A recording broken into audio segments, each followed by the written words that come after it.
ಈಗ D K ಅವರ ಆಪ್ತನಿಂದಲೂ ಒಂದಿಷ್ಟು ಹೇಳಿಕೆಗಳು ಬರ್ತಾ ಇದೆ. ನೋಡಿ, ಯಾರು ಕೂಡ ಏನು ಮಾತನಾಡಬೇಡಿ ಅಂತ ಹೇಳಿದ ನಂತರವೂ ಕೂಡ ನಾಯಕತ್ವ ಬದಲಾವಣೆ ಪ್ರಕ್ರಿಯೆ ಮಾತ್ರ ಆರಂಭವಾಗಿದೆ ಅಂತ ಹೇಳ್ತಾ ಇದ್ದಾರೆ ಸಿಎಂ ಸಿದ್ದರಾಮಯ್ಯ ಬೆನ್ನಲ್ಲೇ ಡಿ ಕೆ ಆಪ್ತನಿಂದಲೂ ಕೂಡ ಹೇಳಿಕೆ. ವಾರದೊಳಗೆ ಎಲ್ಲವನ್ನೂ ಕೂಡ ನಿಮ್ಮೆದುರು ಹೇಳ್ತೀನಿ ಅಂತಿದ್ದಾರೆ. ವಾರದೊಳಗೆ ಎಲ್ಲವನ್ನೂ ಕೂಡ ನಿಮ್ಮೆದುರು ಹೇಳ್ತೀನಿ ಅಂತ ಡಿಸಿಎಂ ಆಪ್ತ ಶಾಸಕ ಬಾಬಾ ಸಾಹೇಬ್ ಪಾಟೀಲ್ ಹೇಳಿಕೆಯನ್ನ ಕೊಟ್ಟಿರೋದು. ಪವರ್ ಶೇರಿಂಗ್ ಗೊಂದಲ ನಿವಾರಿಸಿಕೊಳ್ಳಲು ದೆಹಲಿಗೆ ಹೋಗಿದ್ವಿ ನಾವು. ಹೇಳ್ತಾರೋ ಕ್ಲಿಯರ್ ಕಟ್ ಆಗಿ, ಪವರ್ ಶೇರಿಂಗ್ ಗೊಂದಲ ನಿವಾರಿಸ್ಕೊಳ್ಳೋಕೆ ಅಂತಾನೆ. ಒಪ್ಪಂದ ಆಗಿದೆಯೋ ಇಲ್ವೋ ಇವೆಲ್ಲ ಗೊಂದಲ ನಿವಾರಿಸ್ಕೊಳ್ಬೇಕಾಗಿತ್ತಲ್ಲ, ಅದಕ್ಕೆ ಹೋಗಿದ್ವಿ ನಾವು.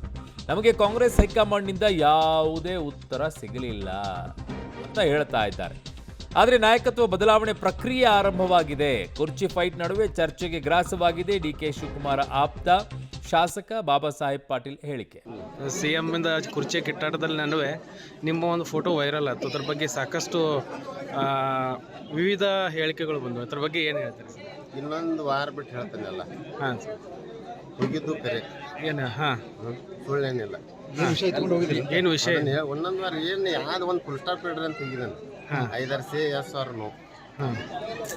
ಏನು ಮಾತುಕತೆ ಐತಿ 5 ಸೇ ಒಟ್ಟು ಅದ್ರ ಬಗ್ಗೆ ಸವಿಸ್ತಾರವಾಗಿ ಇನ್ನೊಂದು ವಾರ ಬಿಟ್ಟು ನಿಮಗೆಲ್ಲ ಹೇಳ್ತಾರೆ. ಏನು ಉತ್ತರ ಸಿಗ್ತೀವಿ ಅವ್ರ ಕಡೆಯಿಂದ ನಿಮ್ಗೆ ಉತ್ತರ ಸಿಕ್ಕತ್ರ ನಾವು ಬೇಕಾದ್ರೆ ಒಂದು ವಾರ ಬಿಟ್ಟು ಕೊಡ್ರಿ. ಅವ್ರ ಕಡೆಯಿಂದ ಏನು ಉತ್ತರ ಸಿಕ್ಕಿಲ್ಲ. ಬಟ್ ನಿನ್ನಿಂದ ಸ್ಟಾರ್ಟ್ ಆಗಿದೆ. ಸಿಎಂ ಇಂದ ಕುರ್ಚಿ ಕಿತ್ತಾಟದಲ್ಲಿ ನಡುವೆ ನಿಮ್ಮ ಒಂದು ಫೋಟೋ ವೈರಲ್